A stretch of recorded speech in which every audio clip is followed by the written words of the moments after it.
Os senhores já sabem. Os senhores já sabem. Ufa! Não vão levar cargas desconhecidas. Não vão levar uma Bíblia sem saber o conteúdo.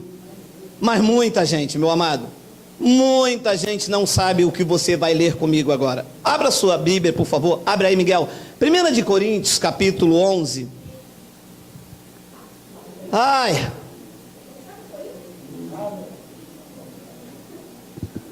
1 de Coríntios, no capítulo 11.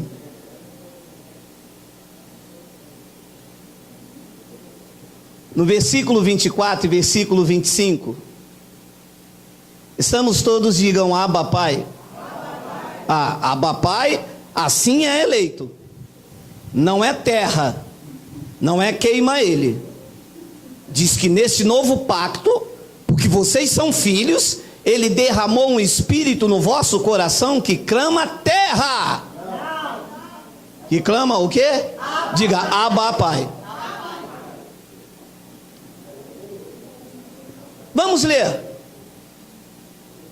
E tendo dado graças, o partiu e disse: tomai, comei, isto é o meu corpo que é partido por vós. Fazei isto em memória de mim. Segura aí. Quantos dos senhores já leram isto na igreja?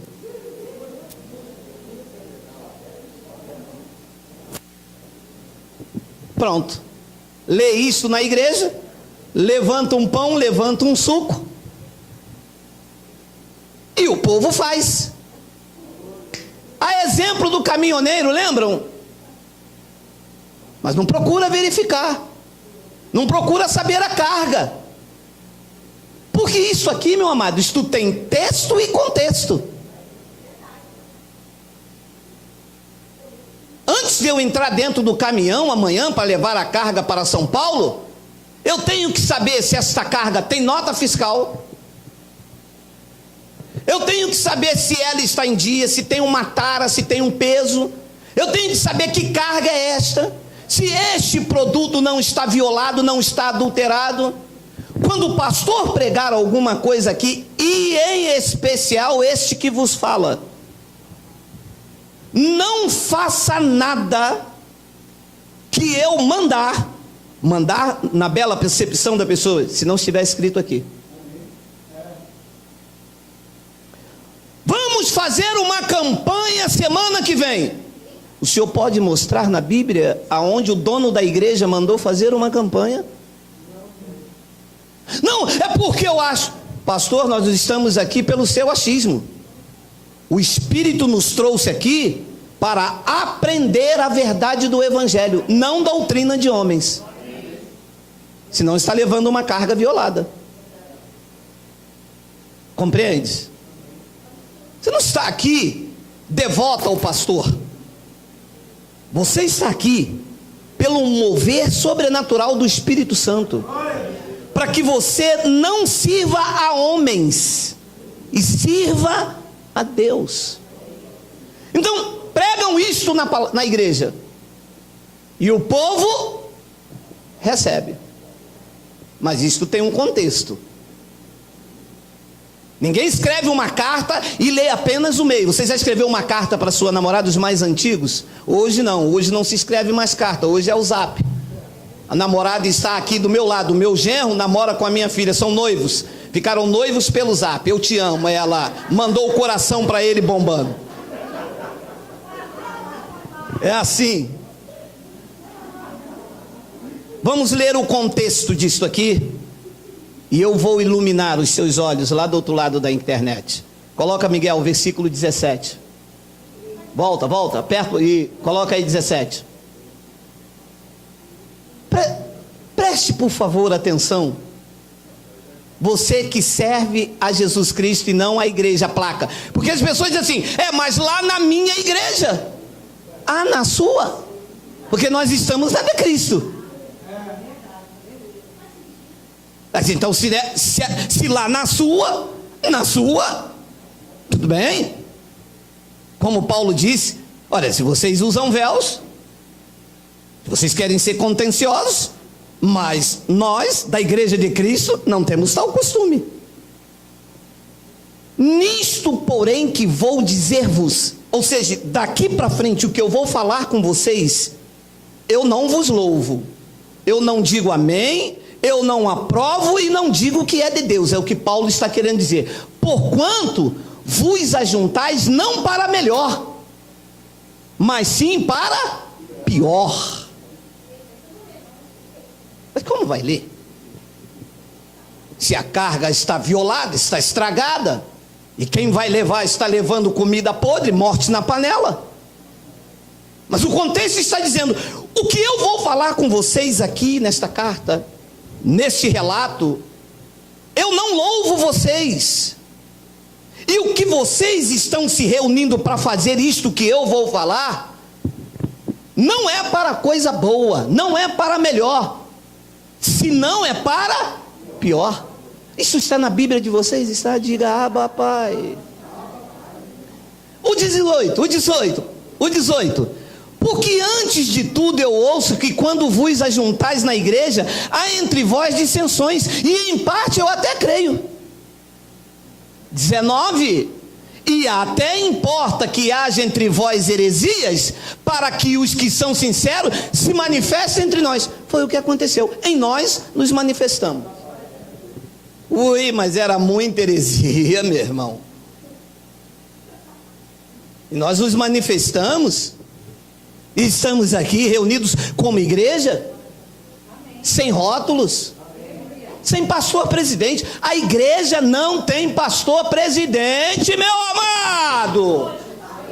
Presidente da igreja é Jesus Cristo na cruz do Calvário, meu amado.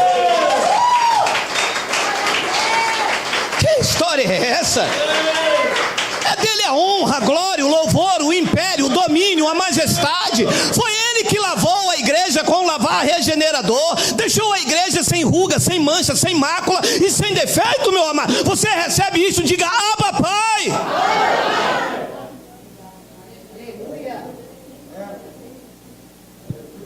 Mas como era, e eu não vou entrar aqui nem na lista de heresia, que graças a Deus me fez me manifestar como igreja do Deus vivo, e não como uma ovelha marcada.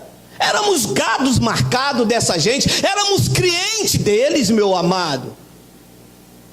E hoje estamos aqui. Mas Paulo diz no versículo 20, vamos, de sorte que quando vos ajuntais num lugar, está gravando? Não é para comer a ceia do Senhor. Não é. Não,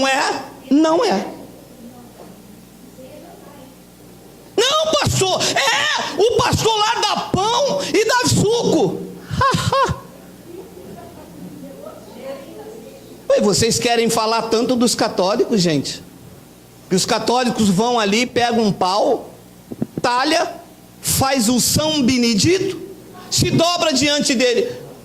Vocês vão lá, compram um pão que um católico trabalha, porque o padeiro lá deve ser católico.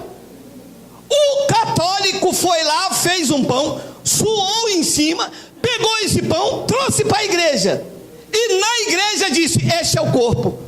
O Espírito Santo me disse, não, este não é o corpo é este.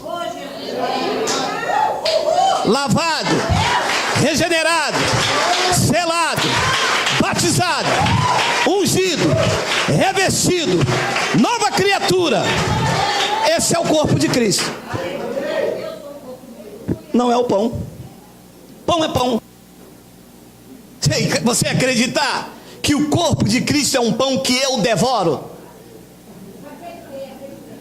Eu também. Mas é porque não leram. De sorte que quando vos ajuntais no lugar, não é para comer a ceia do Senhor. 21.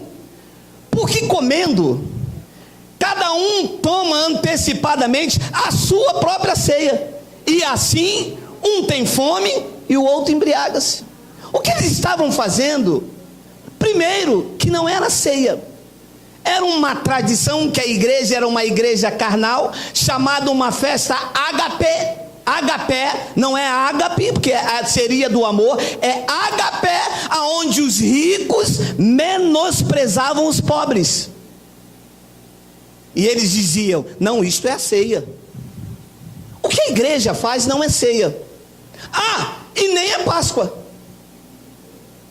Porque a Páscoa tinha ervas amargas, tinha cordeiro, deveria ser feito de 6 horas em diante, por isso o nome traduzido ceia, porque ceia é um jantar.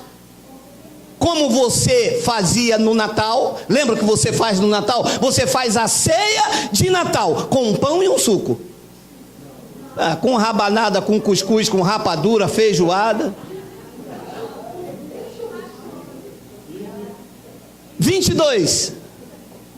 Não tendes porventura casas para comer e beber? Por que Paulo vai dizendo isso aqui? Porque a Páscoa, em que eles estavam tentando celebrar ou copiar, era feito nas casas. Depois Paulo diz: ou desprezais, olha o que eles estavam fazendo, na verdade estavam desprezando as igrejas de Deus. Eu estou lendo texto, contexto, respeitando vírgula, ponto, sem saltar, sem versículos soltos. Ou desprezais a igreja de Deus e envergonhais o que nada tende. Que vos direi? Louvar-vos-ei? Direi amém? Vou aprovar essa conduta? Nisto eu não vos louvo. 23. Porque eu recebi do Senhor o que também vos ensinei. 2 pontos. Olha, eu já tenho um vídeo gravado. Se eu parar aqui, vai até 10 horas da noite para ensinar. Mas eu vou resumir. Paulo recebeu alguma coisa de Jesus de Nazaré? Não. Então, o que Paulo vai falar aqui, ele não recebeu. Porque Paulo não recebeu nada de Jesus de Nazaré. O que Paulo recebeu foi do Cristo ressuscitado. Então Paulo dá lembrança do que Jesus de Nazaré fez com os 12 discípulos. Entendeste? Paulo não está mandando fazer. Paulo está lembrando a eles que aquele evento que eles estavam praticando e que Paulo não louvava, foi um evento para os 12. Que o Senhor Jesus, na noite que foi traído, tomou o pão e, tendo dado graças, o partiu e disse. Disse a quem? Disse a quem? Aos 12. Quando Jesus tomou o pão, partiu e disse, não disse à igreja do novo pacto, não disse aos gentios. Ele estava sentado numa mesa com 12 e disse aos 12: então, tomai e comei, isto é o meu corpo. Por que Jesus apontou para o pão físico dizendo isto é o meu corpo? Porque estava numa representação daquilo que viria. O pão ali era físico, porque era um reino físico, era a lei de Moisés, que vivia de sombras. O real é o que vivemos hoje. Então, se eu representar o corpo de Cristo hoje, quando a minha mulher viajar, eu vou comprar uma boneca e vou falar: esta é a minha esposa Jaqueline. Claro que comprarei uma boneca mais bonita, claro, já que eu vou representar. Então ele diz, e disse aos 12: isto é o meu corpo que é partido por vós, fazei isto em memória de mim. Olha aqui. Você já viu alguém fazer algo em memória de quem está vivo? Você vai lá no cemitério, está assim, aqui jaz. Ou coloca uma coroa e diz assim, uma coroa de flores, em memória de João Barnabé. Quer dizer, lembrando aquele morto. O que os pastores ensinavam a vocês? Que vocês, quando pegassem aquele pão, estaria fazendo algo em memória de Jesus. Ora, então para vocês Jesus está... Uau, que mentes iluminadas! Glória a Deus, mente ativada. Quer dizer que quando eles comeram o pão, eles os 12, eles fariam aquilo porque na sexta e no sábado Jesus estaria morto. Então eles deveriam fazer aquele ritual em memória de Jesus. Porque sexta e sábado ele estava morto, mas no domingo ele voltou a viver. E eu não posso fazer mais nada em memória daquele que está vivo eternamente. Domingo que vem, ceia. Não porque o pastor falou que é para fazer em memória de Jesus. Ora, se Cristo então está morto, ele não ressuscitou, e se ele não ressuscitou, é vã a nossa fé, e nós estamos aqui contra Deus, testificando que Jesus está vivo, quando vocês se reúnem na igreja para dizer que ele está morto. Porque se vocês fazem em memória dele, vocês estão fazendo em memória de um morto. Paulo disse: nisso eu não vos louvo. Porque se a guerra de Paulo era testificar da ressurreição de Cristo, então é vã a nossa fé. E se ele está morto, nós estamos todos debaixo de nosso pecado, dos nossos pecados. Mas continua, diz no versículo 25, olha lá: semelhantemente também depois de cear, que era o jantar da Páscoa, ele tomou o cálice dizendo: este cálice é o novo testamento do meu sangue, fazei isto todas as vezes em que vocês beberem em memória de mim. Vocês quem? Que estava lá. Vocês quem? Mateus, Judas, são os judeus. Mas não para aqui. Mas pastor, como é que o senhor consegue uma Bíblia diferente do pessoal? Não, quem tem uma Bíblia diferente não somos nós. A Bíblia deles é que são diferentes, que não ensina e lê dessa forma. Eu acho que quem tem uma Bíblia diferente não é a minha. Versículo 26. Porque todas as... tira o 26, coloca o 25. Vocês vão me suportar, eu vou ter que explicar isso aqui. Não é possível, gente. Pelo amor de Deus. A exemplo do caminhão com a carga. As pessoas não sabem o que está aqui dentro. Para onde você vai?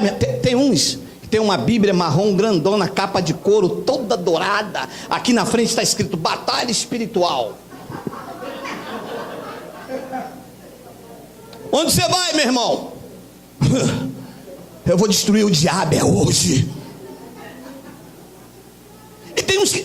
eu gostei de uma senhora que passou, mas a Bíblia estava assim, expondo-a. Sabe, bacana assim. Falei: gente, que coisa legal, olha. Mas ela não sabe o que está ali dentro. O conteúdo aqui não vale de nada. Porque olha o que diz esta palavra. Meu amado, por favor, o 26. Porque todas as vezes que vocês comerem este pão e vocês beberem este cálice, vocês estão anunciando a ressurreição, a vida, dando glória. Vocês estão fazendo o quê? Para isso que vocês se reúnem. Quer dizer que vocês saem da casa de vocês num domingo, e os pastores escolheram o primeiro domingo, para vocês dizer com esta atitude: Jesus vai morrer, Jesus vai morrer. Não é isso que está dizendo? Cuidado. Você está com uma carga, transportando uma carga perigosa. Vocês estão anunciando a morte daquele que vive eternamente. Todos os primeiros domingos do mês, a igreja se reúne para tentar matar aquele que venceu a morte. Esta igreja está dizendo ao mundo espiritual que a morte não pode prevalecer, porque Jesus está vivo. Não pode.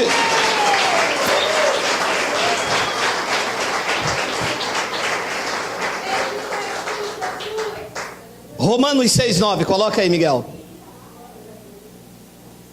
Romanos, a epístola de Paulo a Roma e a nós que se reúne como igreja. Olha lá. Sabendo que, tendo sido Cristo ressuscitado dentre os mortos, ele já não morre.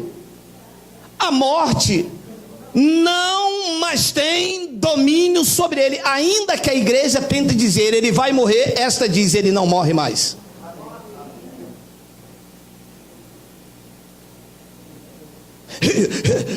Pastor, eu não vim aqui domingo passado porque eu fui na ceia na minha igreja.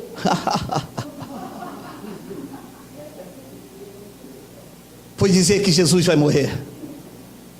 É isso que você foi fazer. Você está pensando que Deus não me mostra? Olha, meu amado, se eu pegar você num culto de ceia nesta igreja, mas eu faço um babado lá, mas eu faço um barraco naquele, meu amado, você sabe, meu amado, se eu te pegar, por isso que eu estou vendo você, domingo passado eu não te vi aqui, você foi lá dizer que Jesus vai morrer, porque volta em Coríntios, Miguel, volta em 1 Coríntios, olha, 5 minutos, me suportem, rápido, é bom ensinar isso tem que ficar gravado aí na sua mente, 1 Coríntios 11, 26, isso tem que ficar na sua mente, entender, você não pode dizer que Jesus vai morrer, meu amado, porque todas as vezes que vocês comerem este pão e vocês beberem está escrito assim na Bíblia de vocês, é? Vocês estão levando esta carga também, é? Aí dentro aí dessa carga que vocês estão transportando também está dizendo isso? Ou está violada a carga? Está aí, está aí? Todas as vezes que a igreja se reúne para comer pão e suco, estão anunciando a morte do Senhor. Lembre-se, lá eles tinham que fazer isso, porque o evento da Páscoa anualmente apontava para um cordeiro ser sacrificado, sem mancha, macho. E Jesus, porque a lei nos conduzia a Cristo, apontava para Cristo, e Jesus foi o cordeiro perfeito. Paulo ensinou a eles que Cristo, a nossa Páscoa, já foi sacrificada. Eles tinham que anunciar a morte na sexta e no sábado. No terceiro dia ele ressuscitou, Maria foi lá no túmulo, voltou, João com Pedro, ela olhou para trás, viu um anjo sentado, perguntou: aonde vocês colocaram o meu rei, o meu Senhor? Eles falaram: ele ressuscitou, não está mais aqui entre os que vivem. De repente ela ouviu uma voz que gritou: Maria. Ela olhou para trás e disse: Raboni.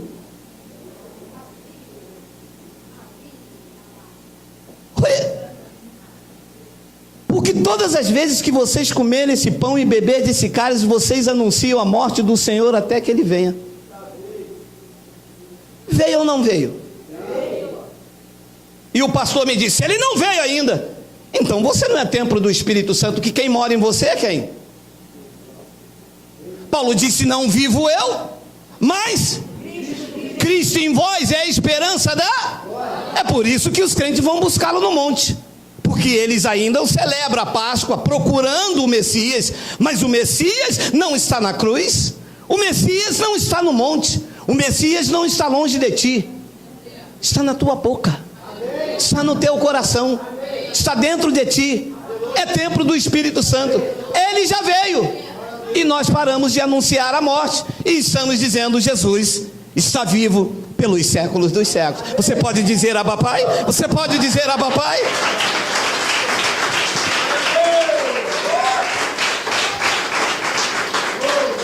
Até que Ele venha. Ué, então o Senhor está dizendo que Jesus não vai vir mais? Claro que não, meu irmão, Ele já veio. E o que é que vai acontecer então, hein? O Senhor pode explicar, hein? Claro. Dado a palavra do seu poder, o Senhor ficará nas nuvens.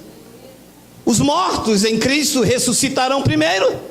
Depois nós, os vivos, encontraremos com Ele nos ares, e assim estaremos para sempre com o Senhor. Mas Ele já veio, já mora em nós, e anuncia a morte, pelo menos neste ministério e de tantos outros que virão. Never, nunca, jamais.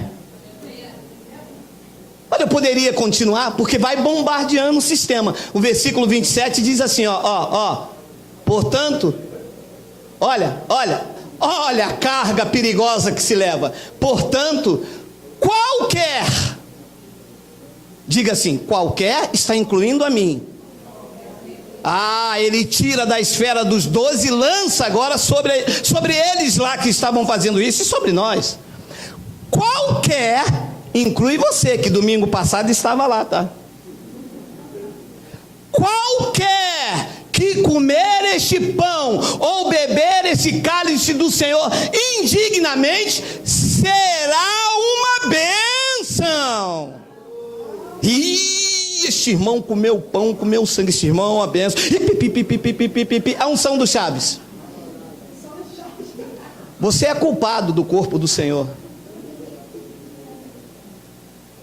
Você tem culpa diante de Deus. O justo ressuscitou para te dar vida, e você está anunciando a morte do justo. A culpa em você diante de Deus. E você pensa que com esse ritual judaico, uma vez por mês, você será santo. Você não é santo se comer pão. Você é santo se a presença do santo estiver em você. Quem beber o cálice do Senhor indignamente. Por que indignamente? Porque quem tem dignidade para participar desse evento da Páscoa são os judeus. Os gentios não podem participar. Para os gentios, não são ervas amargas, não são pão sem fermento e nem é um cordeiro. Para os gentios, é o justo Cordeiro de Deus que foi imolado na cruz para que nós tenhamos vida e vida com abundância. Eu não vou me estender mais, porque é todo o capítulo, mas os pastores só leiam aquele. Lançando culpa, fazendo você levar uma carga perigosa dentro do seu caminhão. Mas graças a Deus, foi importante haver heresias para que os verdadeiros se manifestem. Hoje, centenas e centenas de pessoas estão aí, celebrando a vida de Jesus. Amém? Vamos dar um lindo aplauso ao Senhor, graças a Deus.